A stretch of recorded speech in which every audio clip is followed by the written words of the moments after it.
ব্রাহ্মণবাড়িয়ার সরাইল উপজেলার বাদে অরুয়াইল গ্রামে মোহনজিউর মন্দিরের সম্পত্তি ও একটি খাল দখলমুক্ত করার দাবিতে আয়োজিত মানববন্ধনে হামলার ঘটনা ঘটেছে। বুধবার 25শে ফেব্রুয়ারি দুপুরে আয়োজিত এই শান্তিপূর্ণ কর্মসূচিতে হামলায় নারীসহ অন্তত 10 জন আহত হয়েছেন।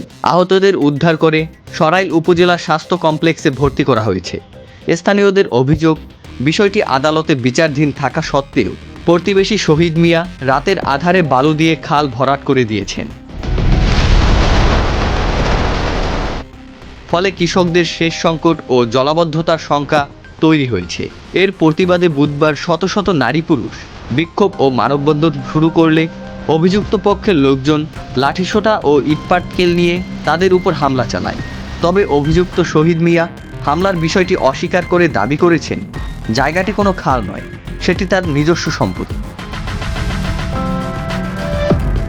অরুয়াইল ইউপি চেয়ারম্যান জানিয়েছেন, নিষেধ সত্ত্বেও খাল ভরাটের ঘটনা ঘটেছে। খবর পেয়ে সরাইল থানা পুলিশ ঘটনাস্থলে পৌঁছে পরিস্থিতি নিয়ন্ত্রণে আনে এবং তদন্ত সাপেক্ষে দোষীদের বিরুদ্ধে আইনি ব্যবস্থা নেওয়ার আশ্বাস দিয়েছেন। হামলার পর থেকে ওই এলাকায় উত্তেজনা বিরাজ করছে। অন্তর্বিশ্বাস, নিউজ ডেস্ক, হিন্দুস নিউজ।